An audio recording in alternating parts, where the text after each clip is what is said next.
30,000 ரூபாய் பிரைஸ் செக்மெண்ட்ல எல்லா ஸ்பெக்ஸுமே தாறுமாறா கொடுத்து செம பில் குவாலிட்டியோட ஒரு மொபைல் போன் லான்ச் பண்ணா எப்படி இருக்கும்? அப்படிதான் Poco F7 லான்ச் பண்ணிருக்காங்க. சோ அப்படி தாறுமாறா என்ன ஸ்பெக்ஸ் கொடுத்திருக்காங்க, அதெல்லாம் பெஸ்டா இருக்கா? ஓபன் பண்ணி பாத்துருவோமா? போக்கோட பாக்ஸ் எப்படி இருக்குமோ அந்த மாதிரி தான் இருக்கு. பெருசா இங்க சேஞ்சஸ் கிடையாது. முன்னாடி மாடல் நேம் மட்டும் போட்டிருக்காங்க, பின்னாடி ஒரு சில விஷயங்கள் ஹைலைட் பண்ணிருக்காங்க. இப்போ பாக்ஸை ஓபன் பண்ணுவோம். நல்லா ஸ்மூத்தா ஓபன் ஆகுது. ஸோ ஓப்பன் பண்ணால் மேலேயே போக்கோன்னு போட்டு ஒரு குட்டி பாக்ஸ் கொடுத்துருக்காங்க, எப்பயும் போல தான். ஸோ அதுக்குள்ள ஒரு சிம் எஜெக்டர் பின், ஒரு யூசர் கைட், லாஸ்ட் டைம் கொடுத்த மாதிரியே அந்த கிரே கலரில் ஒரு ரப்பர் கேஸ் கொடுத்துருக்காங்க. நல்ல வேலை டிபியூ கேஸ்லாம் கொடுத்து வைக்கல, ஏன்னா அது கொஞ்ச நாள்ல மஞ்சள் கலர் ஆகிடும். இப்போ வாவ், போக்கோவோட மொபைல். ஸோ நமக்கு வந்திருக்கிறது பிளாக் கலர். டிசைனை பற்றி அப்புறம் டீட்டெயில்டாக பார்ப்போம். இதுக்கப்புறம் 90 வாட்க்கான சார்ஜிங் அடாப்டர், கடைசியாக ஒரு type C charging cable. First கேஸை போட்டு பார்ப்போம் எப்படி இருக்குன்னு.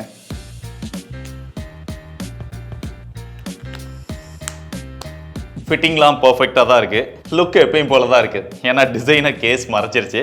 ஸோ கேஸ்லையுமே போக்கோன்னு கீழே பிராண்டிங் கொஞ்சம் பெருசாக தான் கொடுத்துருக்காங்க. முன்னாடி அந்த டிஸ்பிளேக்கெல்லாம் நல்லா ஹைட்டாக கொடுத்து கீழே போட்டால் டேமேஜ் ஆகாத அளவு கொடுத்துருக்காங்க.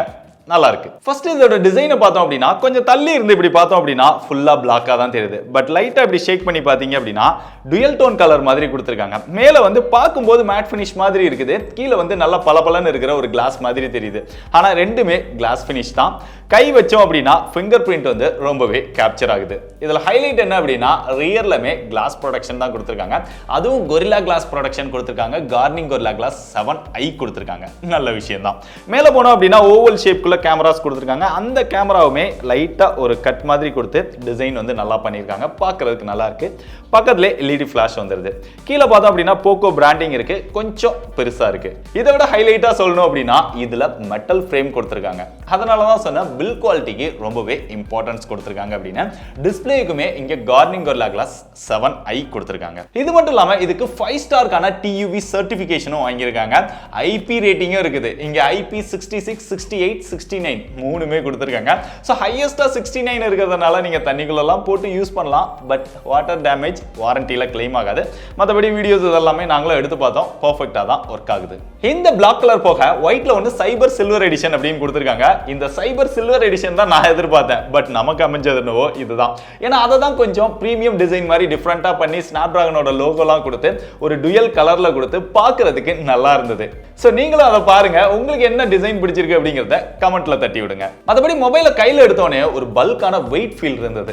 போக்கோ அப்படின்னாலே கொஞ்சம் வெயிட் அதிகமாக தான் இருக்கும். இதுலையுமே 222 கிராம் கொடுத்துருக்காங்க. என்னடா இவ்வளோ வெயிட்டா அப்படின்னு தோணுது. அதுக்கு தகுந்த பேட்டரி கெபாசிட்டி இருக்குது. ஸோ திக்னஸ் பார்த்தோம் அப்படின்னா இங்கே 7.98 mm கொடுத்துருக்காங்க. திக்னஸ் ஓரளவு மேனேஜ் பண்ணிட்டாலுமே வெயிட் இன்னுமே கம்மியாக கொண்டு வந்திருக்கலாம். பட் கொடுத்துருக்கிற ஸ்பெக்ஸ் வச்சு பார்க்கும்போது வெயிட் ஓகே தான். பட் இவ்வளோ வெயிட்டை தூக்கிட்டே யூஸ் பண்ணுறதுக்கு தயாராக இருக்கீங்களாங்கிறத மனசில் வச்சுக்கோங்க. ஸோ இந்த அதிகமான வெயிட்டு காரணம் இதில் இருக்கக்கூடிய ஒரு லார்ஜ் பேட்டரி கெபாசிட்டி தான். ஸோ இந்த செக்மெண்ட்ல யாருமே கொடுக்காத அளவுக்கு இதில் 7550 mAh கொடுத்துருக்காங்க. பேட்டரியோட பெர்ஃபார்மன்ஸ் தாறுமாறா இருக்குங்க. 2 நாளைக்கு தாராளமாக வருது. லைட் யூசராக இருந்தீங்க அப்படின்னா, ஹெவி யூசராக இருந்தீங்கன்னா கூட ஒரு நாளைக்கு மேலேயே பேட்டரி லைஃப் வருது. இது போக இங்கே 90 வாட்க்கான ஃபாஸ்ட் சார்ஜிங் சப்போர்ட்டும் கொடுத்துருக்காங்க. ஏற்கனவே பார்த்தோம் பாக்ஸ்குள்ளே அடாப்டரும் இருந்தது, அதுவும் ஒரு நல்ல விஷயம் தான். இங்கே 22.5 வாட்க்கான ரிவர்ஸ் சார்ஜிங் சப்போர்ட்டும் இருக்கு. நீங்கள் TWS இந்த மாதிரியான மற்ற விஷயம் சார்ஜ் பண்ணோம் அப்படின்னா கூட இது ஒரு பவர் பேங்கா யூஸ் பண்ணி கூட சார்ஜ் பண்ணிக்கலாம். பேட்டரியோட பெர்ஃபார்மன்ஸ் வந்து நம்ம ஷார்ட் டைமா செக் பண்ண வரைக்கும் ரொம்பவே நல்லா தான் இருக்கு. இருந்தாலும் டீடைல்டா செக் பண்ணிட்டு ரிவ்யூல அப்டேட் பண்றேன். அப்படியே ஃப்ரண்ட்ல போனா டிஸ்ப்ளே வந்து இங்க ஒரு லார்ஜ் டிஸ்ப்ளே கொடுத்திருக்காங்க. 6.83 இன்ச்ல 1.5K AMOLED டிஸ்ப்ளே கொடுத்திருக்காங்க. 120 Hz ரெஃப்ரெஷ் ரேட்டும் கொடுத்திருக்காங்க. இங்க ஸ்கிரீன் டு பாடி ரேஷியோ 94.23% வரைக்கும் அச்சீவ் பண்ணிருக்காங்க. அந்த பெசல்ஸ் இருக்கிறது தெரியவே இல்லை அப்படின்னு சொல்லலாம். நல்ல ஒரு சிமெட்ரியா ஈவனான பெசல்ஸ் வந்து கொடுத்திருக்காங்க. நமக்கு ஒரு ஃபுல் வியூ எக்ஸ்பீரியன்ஸ் வந்து இந்த டிஸ்ப்ளேல கிடைக்குது. மேக்ஸிமம் பெசல்லெஸ் டிஸ்ப்ளே அந்த மாதிரி சொல்ற அளவுக்கு தான் இந்த டிசைன் இருக்குது. இந்த டிஸ்ப்ளேல வீடியோஸ் பார்க்கும்போதெல்லாம் விஷுவல் எக்ஸ்பீரியன்ஸ் அவ்வளோ சூப்பரா இருக்குது. இங்க HDR10+ சப்போர்ட்டும் கொடுத்திருக்காங்க. டச் ரெஸ்பான்ஸ் இதெல்லாமே ரொம்பவே நல்லா இருக்கு. 480 Hz டச் சாம்பிளிங் ரேட்டும் கொடுத்திருக்காங்க. இன்டோர்ல யூஸ் பண்ணும்போது, அவுட்டோர்ல டைரக்ட் சன்லைட்ல யூஸ் பண்ணும்போதெல்லாம் நல்ல பிரைட்டரான டிஸ்ப்ளேவா இருக்குது. போதுமான அளவு பிரைட்னஸும் இருக்கு. ஏற்கனவே சொன்ன மாதிரி இந்த டிஸ்ப்ளேக்கு கார்னிங் கொரில்லா கிளாஸ் 7i ப்ரொடக்ஷனும் கொடுத்திருக்காங்க. ஸ்கிரீன் ப்ரொடக்டரும் ஒட்டியே கொடுத்திருக்காங்க. இது போக இது வெட் டச் டிஸ்ப்ளே அப்படின்னு சொல்றாங்க. ஆல்ரெடி ஐபி ரேட்டிங் இருக்கு. ஸோ தண்ணியில் நம்ம போட்டு யூஸ் பண்ணும்போது இல்லை தண்ணி இருக்கும்போது யூஸ் பண்ணும்போது அந்த ஈரத்தோட டச் பண்ணாலுமே டிஸ்பிளே நல்லாவே ஒர்க் ஆகுது. போக்கோ அப்படின்னாலே பர்ஃபார்மன்ஸ் தான். அதுவும் போக்கோட எஃப் சீரிஸ் அப்படின்னாலே பர்ஃபார்மன்ஸுக்கு தான் அதிக இம்பார்ட்டன்ஸ் கொடுப்பாங்க அப்படிங்கிறது எல்லாருக்குமே தெரியும். ஸோ அதுவும் 30,000 ஸ்னாப்டிராகனோட 8s Gen 4 ப்ராசஸர் வந்து கொண்டு வந்திருக்காங்க. பர்ஃபார்மன்ஸ் எல்லாம் தாறுமாறா இருக்குது. அதுவும் பிஜிஎம்ஐ சிஓடிலாம் அவ்வளோ ஸ்மூத்தா நம்மளால கேம் பிளே பண்ணிக்க முடியுது. ஸோ இந்த செக்மெண்ட்ல ஒரு பெஸ்ட் பர்ஃபார்மன்ஸ் இந்த மொபைல்ல கொடுத்திருக்காங்க அப்படிங்கிறது டவுட்டே கிடையாது. இது போக ஆண்ட்ராய்டு ஸ்கோர் அப்படின்னு பார்த்தாலுமே பிராண்ட் வந்து 2 மில்லியனுக்கு மேல வரும் அப்படிங்கிற மாதிரி சொல்லியிருந்தாங்க. பட் நம்ம செக் பண்ணப்ப 1.8 மில்லியனுக்கு மேல வந்தது. 2 மில்லியனை அச்சீவ் பண்ண முடியல. பட் இதுவுமே ஒரு பெஸ்ட் ஸ்கோர் தான் இந்த செக்மெண்ட்க்கு. இது போக ஜீக்பெஞ்சோட ஸ்கோருமே சிங்கிள் கோருக்கு 2000 வந்தது, மல்டி கோர் 6200க்கு மேல வந்தது, ஜிபியூ ஸ்கோர் 13500க்கு மேல வந்தது.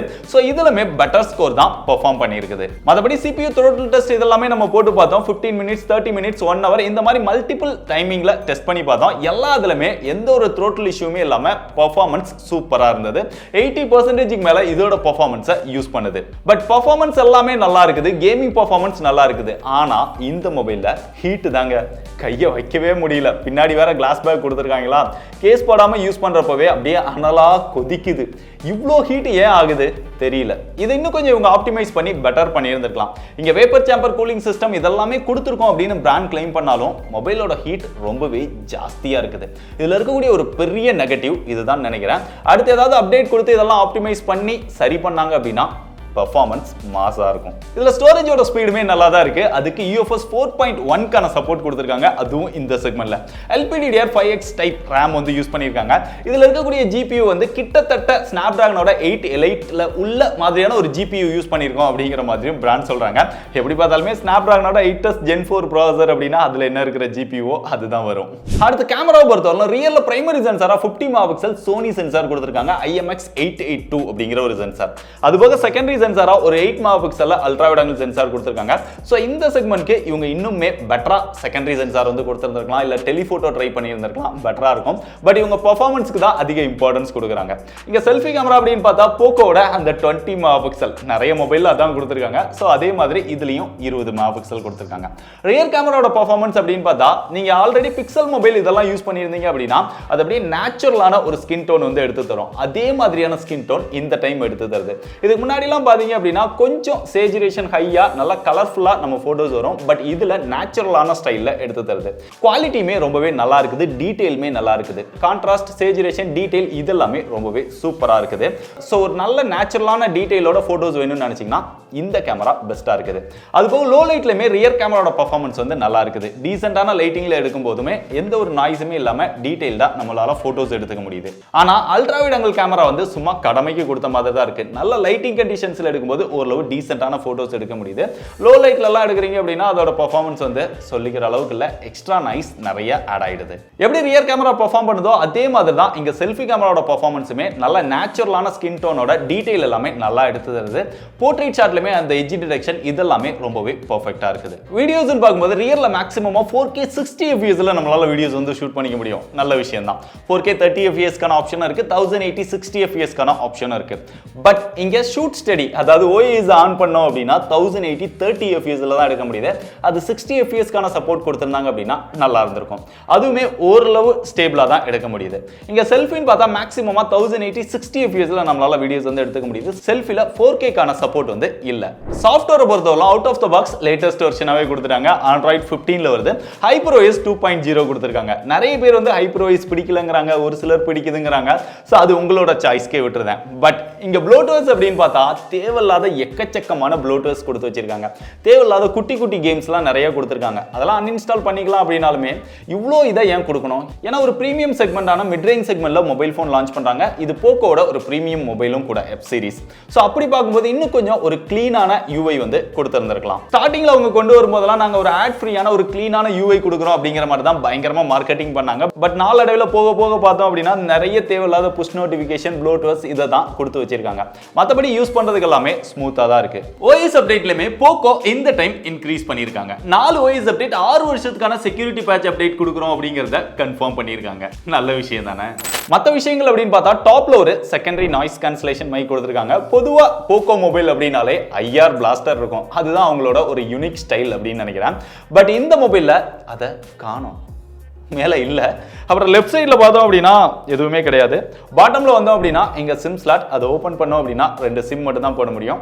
SD கார்டுக்கான சப்போர்ட்டே கிடையாது. பக்கத்தில் ஒரு mic, type C charging port, இங்கே ஒரு ஸ்பீக்கர் கொடுத்துருக்காங்க, டாப்பில் ஒரு ஸ்பீக்கர் கொடுத்துருக்காங்க. டுயல் ஸ்டீரியோ ஸ்பீக்கர் தான், கேட்கறதுக்கு நல்லா ரம்மியமாக இருக்குது. பட் லவுடு கொஞ்சம் கம்மியாக இருக்குது. இன்னும் கொஞ்சம் பெட்டர் லவுட் கொடுத்துருந்தாங்க அப்படின்னா நல்லாயிருக்கும். ரைட் சைடில் வால்யூம் அப் டவுன் பட்டன் வந்துருது, கீழே பவர் பட்டன் வந்துருது. Fingerprint sensor, under display fingerprint சென்சாராக கொடுத்துருக்காங்க. நல்லா ஃபாஸ்ட்டாக அக்யூரேட்டாக ஒர்க் பண்ணுது. இது போக ப்ளூடூத் வெர்ஷன் 6 கொடுத்துருக்காங்க, Wi-Fi 7 கொடுத்துருக்காங்க. கடைசியாக இதோட பிரைஸ் அப்படின்னு பார்த்தா, இந்த வீடியோ நான் எம்பார்கோவில் ஷூட் பண்ணிட்டு இருக்கிறதுனால இதோட எக்ஸாக்டான பிரைஸ் வந்து எனக்கு தெரியாது. பட் பிராண்ட் சொன்னது என்ன அப்படின்னா, இதோட லான்ச்சிங் பிரைஸ் பார்த்தீங்க அப்படின்னா அண்டர் 30K குள்ள வரும் அப்படிங்கிற மாதிரி பிராண்ட் வந்து சொல்லியிருந்தாங்க. அதனால இது இன்க்ளூடிங் கார்டு ஆஃபரா இல்ல டைரக்டா இவங்க 30K குள்ளேயே லான்ச் பண்றாங்களா அப்படிங்கிறது இந்த வீடியோ பார்க்குற உங்களுக்கு தெரிஞ்சிருக்கும். ஸோ இதோட பிரைஸ் வந்து நான் டிஸ்கிரிப்ஷனில் அப்டேட் பண்ணிருப்பேன். ஸோ அந்த பிரைஸுக்கு நான் சொன்ன விஷயங்கள்லாம் வச்சு இந்த மொபைல் ஒர்த்து நினைச்சா தாராளமாக செக் பண்ணி பாருங்க.